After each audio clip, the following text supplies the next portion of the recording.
Hey folks, Scott from Grey Ghost Gardening. What I've got for you today though is a quick little up potting of one of the little figs that I've rooted. Now this one kind of qualifies as more of a fig pop, and really all it is a ziplock bag with some soil in it, and this happens to be a Marseilles Black VS, and you can see the roots that are all in there. And so I am going to very carefully remove this bag, trying my best not to damage any of the roots. And then I'm gonna up pot it into a just into a 1 gallon container. The advantage of using something like this, a smaller bag, is you use so much less growing medium when you put it in this, as opposed to a 4x4x9 or a 4x4x8 tree pot. Sorry, I got a biting fly that's attacking my leg. But this uses so much less growing material, growing medium, and it requires a lot less space.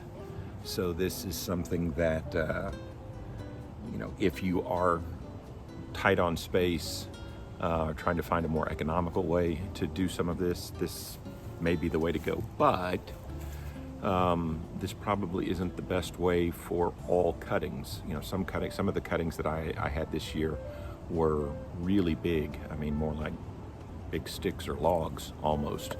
And I don't necessarily think this would be the most effective way to get those to root. So just real quick here, I wanted to show this. This is the growing media that I've created. And I say I created, I mixed, let me use the better terminology. It's kind of a hybrid of the standard 5-1-1 formula that you see a lot of people talk about. So there are 5 parts pine bark fines in here, 1 part of peat, 1 part coarse perlite that you can see in there. And then where I hybridize it, I also add in 1 part of mushroom compost. And then there is a Osmocote slow release fertilizer in there. There is lime that is in there.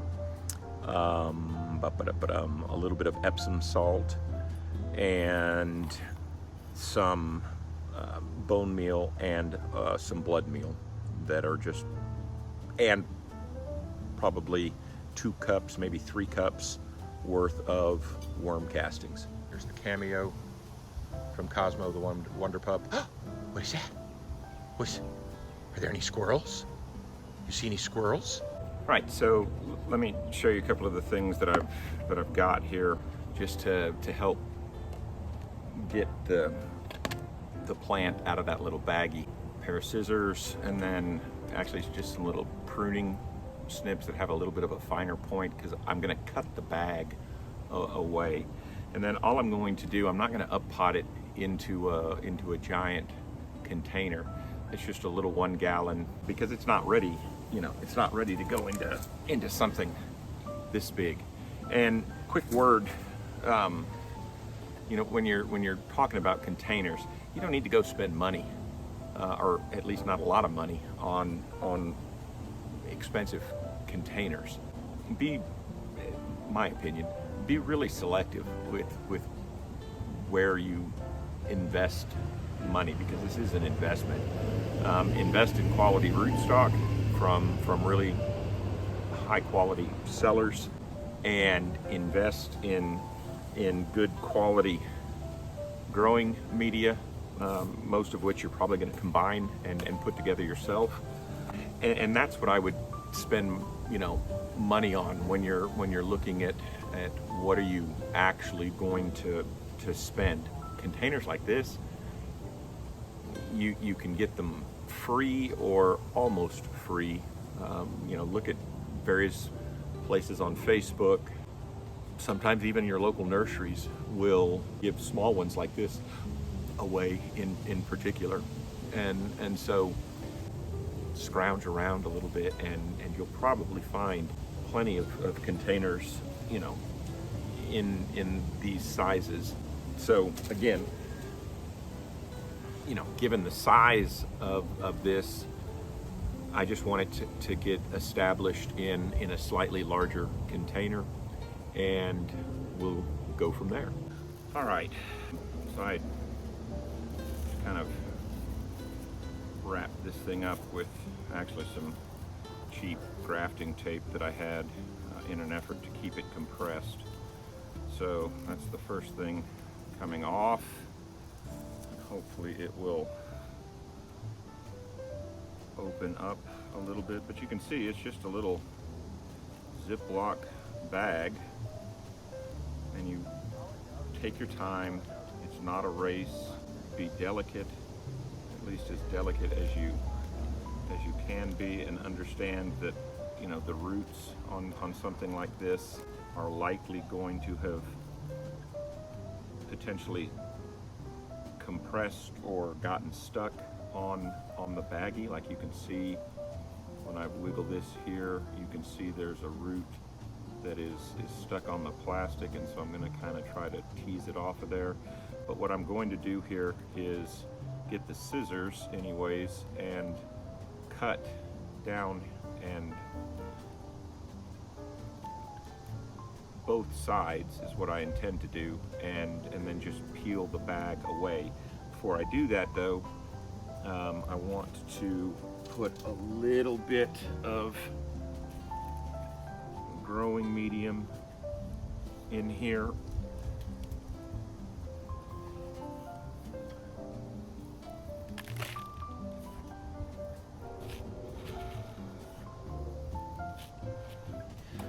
You want to try to keep this root ball as intact as possible. Sometimes it works out, sometimes it doesn't. This one seems to be compressed pretty well. So now for the moment of truth.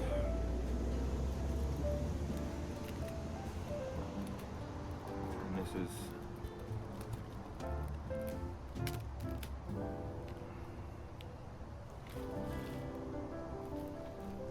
really what you need is 3 hands.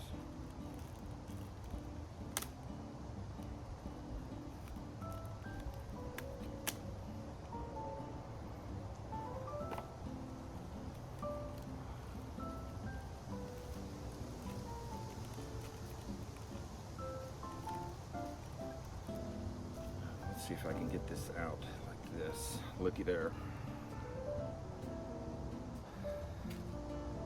So I would say that that's fairly well rooted, right? They're climbing back up towards the top, and again, this is a Marseilles Black VS, and so I'm not gonna break the roots up or anything like that. Make a little bit more of a bigger well in here for this thing to set down in.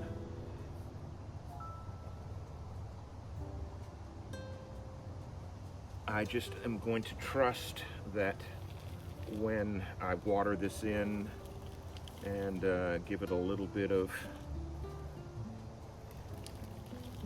nutrition to try to help with any transplant shock that may occur, and I want to try to make sure that it's as upright as possible. But anyways, like I was just saying, when I water this in, and then I'm also going to give it a little bit of what is it called? I think it's called Thrive Alive, to help with transplant shock. That will loosen up that because that's all that is. All that was rooted in was ProMix.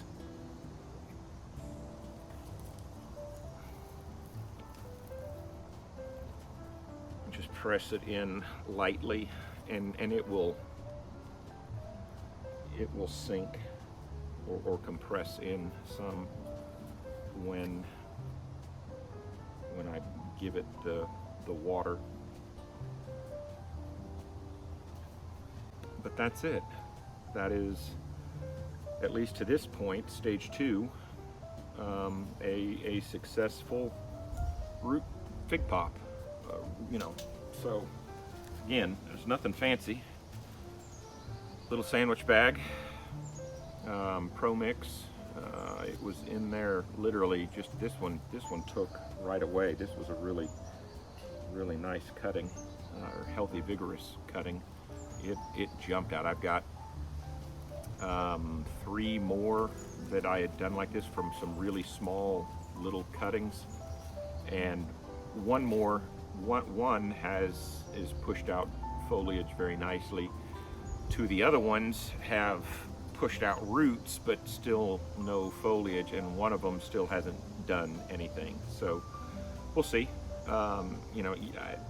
Me personally, I don't expect always 100% success. It's great if it happens, but if I can get 80% success, I consider that a good day, or a good effort.